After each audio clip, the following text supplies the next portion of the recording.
انشاءاللہ ہم سورہ فرقان کی آیت نمبر 20 کا ترجمہ تفسیر کریں گے۔ اعوذ باللہ من الشیطان الرجیم، بسم اللہ الرحمن الرحیم۔ وما ارسلنا قبلك من المرسلین الا انهم یأکلون الطعام ویمشون فی الاسواق وجعلنا بعضکم لبعض فتنہ اتصبرون وکان ربک بصیرا۔ ترجمہ کنز العرفان، اور ہم نے تم سے پہلے جتنے رسول بھیجے سب یقیناً کھانا کھاتے تھے، بازاروں میں چلتے تھے، اور ہم نے تمہیں ایک دوسرے کے لیے آزمائش بنایا، اور اے لوگوں کیا تم صبر کرو گے؟ اور اے معبود تمہارا رب خوب دیکھنے والا ہے۔ اس آیت مبارکہ کے اندر ماقبل میں ہم سن کر آئے تھے کہ کفار نے نبی پاک صلی اللہ علیہ وسلم کی ذات اقدس پر ایک اعتراض کیا تھا کہ اگر آپ اللہ کے رسول ہیں تو آپ کھاتے پیتے کیوں ہیں، بازاروں میں کیوں چلتے ہیں، نکاح وغیرہ آپ نے کیوں کیا؟ تو اس آیت مبارکہ کے اندر ان کفار کو جواب دیا گیا، ارشاد فرمایا کہ نبی پاک علیہ السلام سے قبل بھی جتنے انبیاء کرام ہم نے بھیجے، ارشاد فرمایا وہ تمام کے تمام کھاتے پیتے سوتے جاگتے تھے، تمام کے تمام انبیاء کرام نے نکاح کیے، اور ان کا مین مقصد اس سے یہ بھی تھا کہ امت جو ہے انبیاء کرام علیہ الصلوۃ والتسلیم کے ان افعال سے جو ہے وہ تعلیم حاصل کرے۔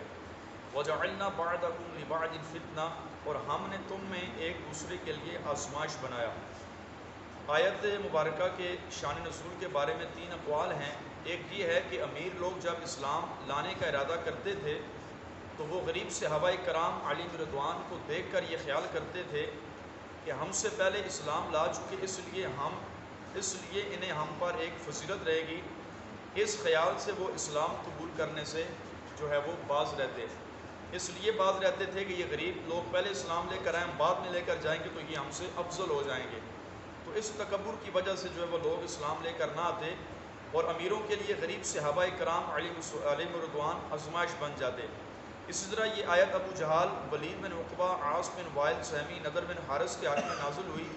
ان لوگوں نے حضرت ابو ذر، حضرت عبداللہ بن مسعود، عمار بن یاسر، حضرت بلال، حضرت صہیب، حضرت عامر بن فہیرہ رضی اللہ تعالی عنہ کو دیکھا کہ پہلے سے اسلام لائے، تو غرور سے کہا کہ ہم بھی اسلام لائیں تو ان جیسے ہو جائیں گے، اور تو ہم میں اور ان کے درمیان کوئی بھی فرق نہیں رہے گا۔ یہ غریب صحابہ کرام تھے، تو کفار اس تکبر سے جو ہے وہ اسلام لے کر نہ آئے کہ ہم اور یہ لوگ برابر ہو جائیں گے۔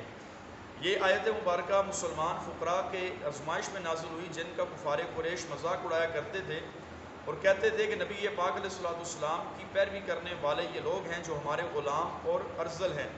اللہ تبارک و تعالیٰ نے یہ آیت مبارکہ نازل کی اور مومنین سے فرمایا کیا تم اس فقر و شدت پر اور کفار کی اس بدگمانی پر صبر کرو گے؟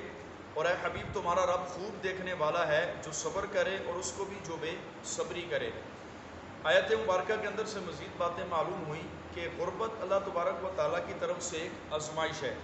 اس آیت مبارکہ سے معلوم ہوا کہ دنیا کا مال نہ ہونا اور غربت کا شکار ہونا یہ بھی اللہ تبارک و تعالیٰ کی طرف سے ایک آزمائش ہے۔ ایسے موقع پر صبر کا دامن مضبوطی سے پکڑنا چاہیے، اور اس جگہ اسی حوالے سے 3 احادیث مبارکہ بھی ہیں۔ نبی پاک علیہ السلام نے فرمایا جب تم میں سے کوئی شخص اس کی طرف دیکھتا ہے جس کو اس پر مال اور شکل و صورت میں فضیلت حاصل ہو، تو فرمایا اس کو چاہیے کہ وہ اپنے سے کم درجے والے کی طرف دیکھے جس پر اسے فضیلت حاصل ہے، اور حضرت نبی پاک علیہ السلام نے فرمایا اپنے سے کم حیثیت والے کی طرف دیکھو، جو تم سے زیادہ حیثیت کا ہے اس کی طرف نہ دیکھو، کیونکہ یہ عمل اس سے زیادہ قریب ہے کہ تم اپنے اوپر اللہ تبارک و تعالیٰ کی نعمتوں کو حقیر نہ جانو۔ اسی طرح نبی پاک علیہ السلام نے فرمایا 2 باتیں ایسی ہیں جس میں پائی جائیں اللہ تبارک و تعالیٰ اس کو صابر و شاکر لکھتا ہے۔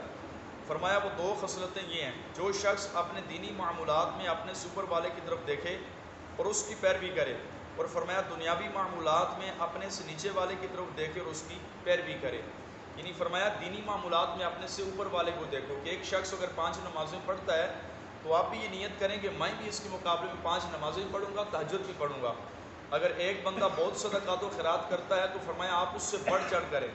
دینی معمولات میں، نیکیوں والے معمولات میں فرمایا اپنے سے اوپر والے کو دیکھیں، اور دنیا کے معمولات کے اندر فرمایا اپنے سے نیچے والے کی طرف دیکھیں۔ آپ یہ غور کریں کہ اگر میرے پاس گاڑی نہیں ہے تو میرے محلے میں، میرے خاندان میں 20 لوگ ایسے ہیں جن کے پاس نہیں ہیں۔ اگر میرے پاس اچھی رہائش نہیں ہے تو میری طرح کے 20 لوگ میرے ساتھ رہنے والے ایسے ان کے پاس بھی نہیں ہیں۔ تو نیکیوں والے معاملات میں فرمایا اوپر والے کو دیکھو، اور دنیا کے معاملات میں اپنے سے نیچے والے کو دیکھو. تو فرمایا جو بندہ ایسا کرتا ہے، نبی پاک علیہ السلام نے فرمایا وہ اللہ تعالیٰ کی بارگاہ میں صابر و شاکر جو ہے وہ دیکھا جاتا ہے. اللہ تبارک و تعالیٰ کی بارگاہ میں دعا ہے اللہ پاک ہم سب کو ان حدیث مبارکہ پر عمل کی توفیق عطا فرمائے اور اپنی طرف سے آنے والی آزمائشوں پر ہم سب کو صبر کرنے کی توفیق عطا فرمائے. آمین بجاہ نبی کریم صلی اللہ علیہ وسلم.